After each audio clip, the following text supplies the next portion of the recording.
Hey everybody, welcome back to the Outdoor Adventures podcast here on Brownfield Ag News. I'm Brent Barnett. This week's show is brought to you by Trico Pro from Helena. Don't let deer and other wildlife destroy your crops. Trico Pro is a dual mode of action repellent that safeguards your investments. Visit helenaagra.com to learn more. Joining me on the podcast this week is a friend of mine from an area that I live here in Iowa. DeWayne McIntyre is with us here on the show. DeWayne, how's it going, man? Good, very good. Thanks for having me. I feel pretty lucky to be here today. Well, thanks for coming on, taking the time out of your busy schedule to join the podcast here. And, we'll kind of get into the story of how you and I met each other, which I think is pretty cool, which has to do with wildlife and the outdoors. But just tell us more about you, man, and kind of your upbringing and where you're from and things like that. Yeah. So originally kind of from the rural northwest Missouri area, actually kind of a funny, not too far away from you, actually. Grew up there, kind of traveled throughout the Midwest throughout my younger years, and kind of ended up here in Pella, Iowa. Got a young family now, got a 7-year-old and a 4-year-old, 2 girls. Also enjoy the outdoors, and so grew up on a family farm, grew up hunting and fishing throughout my whole life, mushroom hunting, hiking, biking, I mean, you name it. Just always been involved with the outdoors, always loved it, always been a part of it, and so kind of just carried that on with my kids. My kids enjoy doing the same things, fishing, starting to get into the hunting thing a little bit, and so it's I feel pretty lucky guy. Well, it's pretty funny. DeWayne and I met last fall, and we grew up maybe in towns, 15 miles apart from each other, and didn't know that? Not much farther than that. Yeah, not much farther than 15 miles from each other. Yeah, our schools were like rivalries with each other. Yeah, that's right. If you could have those things, yeah, we had it, that's for sure. Yeah, for sure. Small world. So not only that connection, but last fall, and I've talked about this story on the podcast before, I killed my first deer on public land, and it was the first deer ever shot from the ground with a bow as well. So it's kind of 2 firsts with that. And so I've talked about that hunt here on the show before. Got that public land buck. He was a smaller little 7-point, and I've got the Euro mount downstairs. It was an awesome first Iowa buck. Don't short yourself, man, from the ground. That's a pretty impressive feat. So it was a long time coming. There were several drought years there since we moved up here, and so that was awesome. Well, in the midst of all of trying to get that buck out of the public land, I had a deer cart that I'd purchased several years back, which in my head I thought it would be pretty easy to get him out of here with this, but it was quite a it was heavier than I thought wheeling him out of there. Sure. I get back to the car, I'm huffing and puffing, I'm taking a break, and believe it or not, this piece of public land, which still just fathoms me, there's a concrete walking trail and biking trail that goes right through the middle of the timber. And DeWayne, being the nice person that he is, just happened to be strolling by on his bike that day. And he comes over, doesn't know who I am, and offers to help load the deer into my vehicle, which is also funny. I didn't have a pickup, but we had my minivan. So I took the baby car seats out, folded all the seats down, and in the most redneck way possible, loaded this deer into the back of this Chrysler minivan. DeWayne helps me out with that, and then we start connecting. He's from Northwest Missouri. I'm from Northwest Missouri. We both live in the same town, and from there we've been chatting ever since. So went to the same college, have kids around the same age, have a lot of same interests. So yeah, it was pretty unique. I've just been ate up in the outdoors and just saw someone who needed some help, and thought I'd stop by and help out, and man, it would have turned out to be a great encounter, and so it's been fun. It was a great story that I've shared with many people. It's pretty fun, that's for sure. I've told a lot of people that story too, and the reaction's always the same, like, what are the odds? Yeah. Not only of somebody strolling by at that time and helping you, but that person who you're like 3.5 hours away from where you grew up, that the person that helps you grew up in the same area and county that you did back in Missouri. And on top of that, I took the drive over here, and I think we live like less than 2 miles from each other now on here. So gets even crazier on top of that. So pretty unique. What are the odds?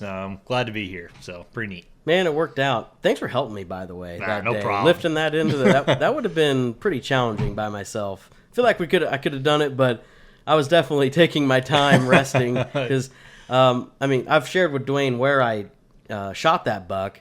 It wasn't too far from where I parked on the road, but it was still a lot getting him out of there. Yeah. And I'll always remember that one. That was kind of like where our friendship started, and it's just been great, man. So thank you for that. Yeah, no problem. That was great to be there.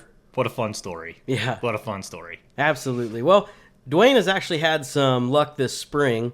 You got a turkey, man. Yeah, how about that? Got a story. Got a story. Got a turkey.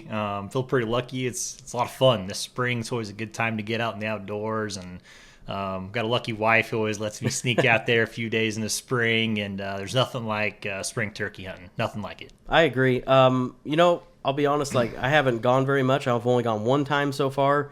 That was actually this past Saturday, as you and I talk. I went in the morning, obviously. Kind of a little bit of a frustrating morning. Went before, so, got out obviously before sunrise. And I think I went to 6 different public land parking areas, different pieces of land. And every time I went to each one, there were already, vehicles there. So by the time I found a piece that didn't have anybody parked in the lot, the sun was already up and it was pushing 7 o'clock already. Yeah.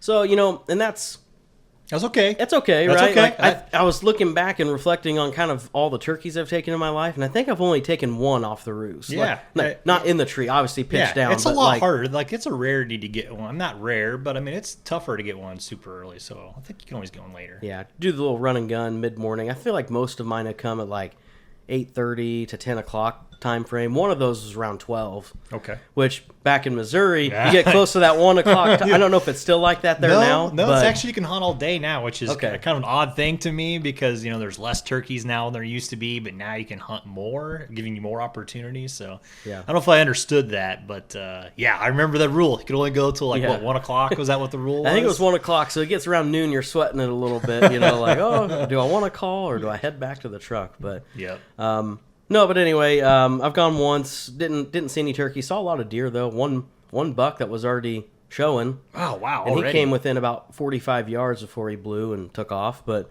that was pretty cool. And that was an area that I hadn't been to before. So I'll make a mental note of that for next year. For the fall. But there's still time. Yeah, we got till May 14th in Iowa. Still some time. Yep. But let's talk about the bird you got. This was a Missouri bird, right? Yeah. It's funny. I always tell everyone. We grew up in Northwest Missouri, always dreaming about living in the land of the giants. Of Iowa, and here I am living in Iowa, and I still buy that out of state tag to go back home in Missouri to hunt. But there's a lot to it. There's family down there I go and stay with and see, and so it's part of the camaraderie of the whole package. So Missouri gobbler. So that was pretty fun. Awesome, man. How did it all go down? Kind of walk us through it. Yeah, so actually I started off with I had a 2-day hunt, and it was really funny. The first morning I'd went out, and I'd had a lot of success right off the bat. I just felt like I was covered up in toms off the roost. They were just gobbling everywhere, all directions around me. It just felt like one of those just magical mornings, to be honest with you, on there. Only our morning had went by. Hadn't had a whole lot of luck. Around 8 o'clock came through. I ended up having 3 separate hens come through my decoys. I was just using a Jake and a hen decoy. And after the third hen had the second hen had come through, I decided to practice, right, and put my red dot sight up at her. That I got a new red dot sight, and I tried it on there, and I found out that my battery had died out of my red dot sight from me checking it at home in Iowa before I left until when I came back to Missouri. So, but I still had a little bead at the end of my shotgun, and I thought I'd be okay and make it happen. And I just told myself, well, I have to get close, right, before I make it happen. And close he did come. So I actually had a tom come in to about, he was less than 10 yards. Red came into the show and actually shot and missed on there. So that was unfortunate.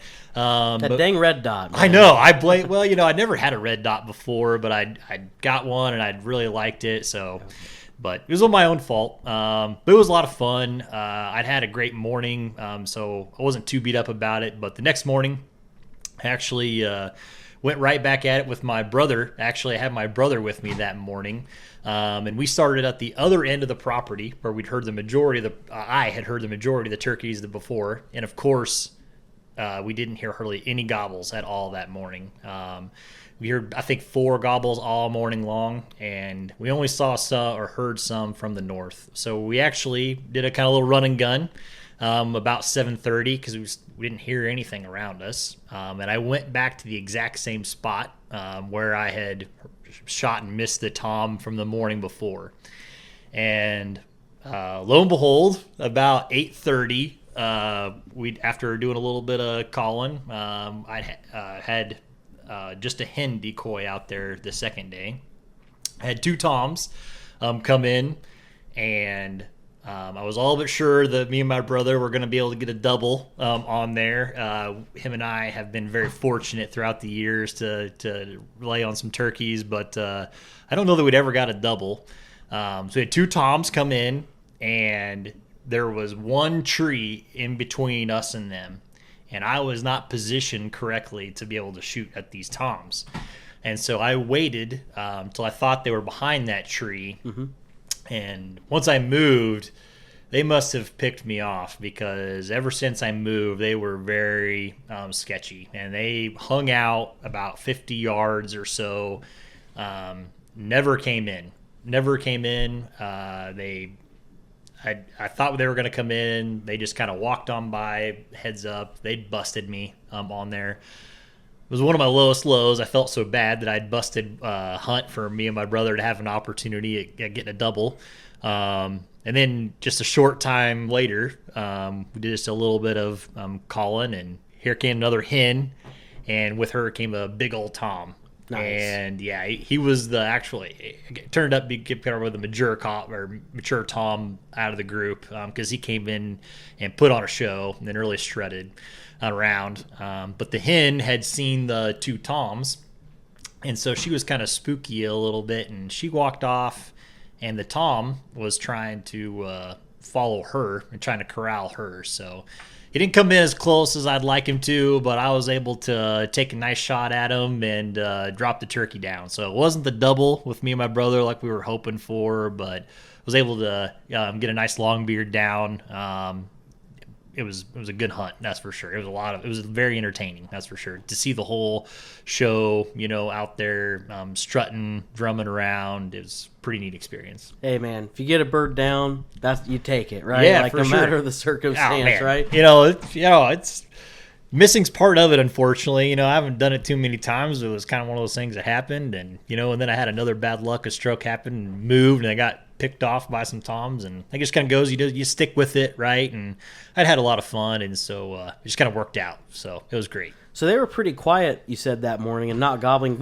That's pretty challenging when you're out there and you're not hearing where they are, but they're in the area. That can be pretty challenging. Yeah, definitely. I'm one of those guys that I truly feel like less is more. Right? I just do some light calling, and I don't get too aggressive unless I got a tom who's fired up. If I get a tom that's fired up and really gobbling back at me, then I'll get to calling pretty aggressively. But if they're not calling very much, I kind of take that as a key and just kind of learn from them a little bit. And so I just did a lot of soft yelps.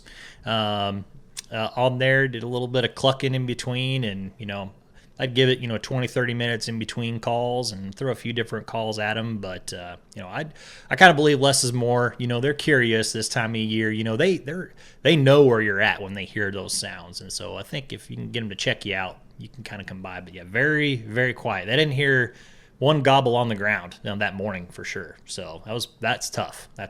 My issue is I get set up, and then I doze off and fall asleep. And Yeah. One year, back when I was younger, this was whenever we were living in Missouri at the time, I remember falling asleep at the base of the tree, and who knows how long I was out, but I came to, and I look up, and there was a hen standing next to my decoy, and so I grabbed the shotgun that was resting between my legs and just waited. Pretty soon, out of the corner of my eye, I see a strutter coming in with his head kind of turned, and they're coming in to really make a fight because it was a strutting decoy I had. And he came right in, and I popped up really quick and shot him and got him. So it was really cool. But I was like, that was the sleeping Tom that I got that year. Yeah. Well, there's a lot of times, those kind of situations like that where you kind of just, doze off or you just kind of let it go for a little bit. I mean, those silent Toms, that's a thing, right? They hear a bunch of calls this time of year. They get stuff thrown at them, they get a little gun shy or a little call shy. Coyotes are a problem, around the area where I do a lot of hunting for sure. So, they can be rough on turkey population, I know. So there's a lot of factors in that. Well done on your bird. Thanks for coming on and sharing the story. We've got just a couple minutes here left, DeWayne. You been doing any fishing lately? Yeah, I've been doing a little fishing. We had some really good friends of ours up to the farm pond and did some fishing. We had a big fish fry out, so now's a good good time of year to do that. With catch some crappie and some small bass to clean up some ponds, and so we had a great time with that. I enjoy a lot of fishing, so I saw your last podcast. Makes me want to get out there and try for some channel cat. I haven't done much of that around here. Yeah, Spencer Bauer was on last week from River Certified, and he and I were talking about fishing the spillway at Lake Red Rock, which you and I live close to.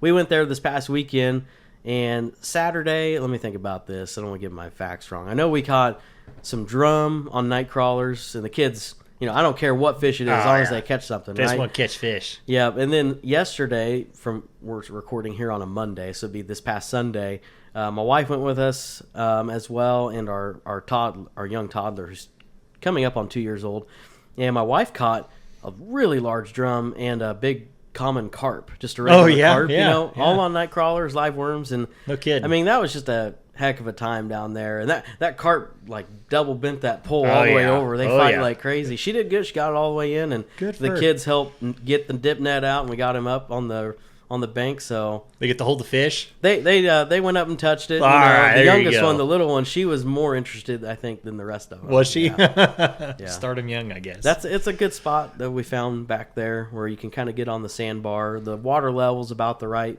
level for kids, right now for kids. So. I tell you, if you get on the Iowa website, there's a lot of public water around. A lot of access, small lakes, of all kind of various sizes that you can do some good, bank fishing around and things. And so, I think Iowa's done a good job of that. Giving good opportunities around for folks to be able to do stuff like that. So, which is important. Get people outside and get to do those types of things. And so, it's fun. I was able to lay on some crappies one time earlier this year too with a good friend of mine. So that was a lot of fun too. So it's just fun being out there. Yeah, I'll have to tell you about a pond nearby that's public, and if you get there before late April, you can really hit the crappie. But now we went by there the other day. Every year about this time, May 1st, end of April, completely mossed over. Oh man, makes can't it even tough. Fish it. But if you get there, late March, early April, you can just really catch a whole bunch of them. All of those that we caught in that pond this year, we actually threw back and just did catch and release. Yep. And the kids were like, every time they wave at the pond and say, "We'll catch you next time." Yeah. I'm predominantly a catch and release guy, but it's kind of fun from time to time to catch a few fish. I grew up doing some of that with my grandpa a long time ago, so kind of good to show the kids some of that kind of stuff, and they like doing it, so it's fun. Yeah, well, hey, if you still have a season 4 tag in your pocket for Iowa turkey, we'll have to get together. I know we have until May 14th, I believe, is the last day, so maybe we can make it work. But that'd be cool if we could go out and get an Iowa gobbler. Well, maybe a little pre quilt to everything, but if my name's back on this podcast, we could just say that we were able to get a turkey together, so that'd be kind of fun. or we failed drastically. Yeah, that could happen too. That's probably more like a bigger outcome that happens. So that's fun. Well, hey man, thanks for coming in, and good to see you. Yeah, anytime, man. Glad to be here. Thanks for having me. Awesome. Again, that's DeWayne McIntyre with us here on the Outdoor Adventures podcast, and you can always watch all of our episodes on the Brownfield Ag News YouTube channel. Or wherever you get your audio podcasts. We have the audio portion out there as well. I'm Brent Barnett here on Brownfield Ag News. Thanks for watching Outdoor Adventures, and have a great weekend.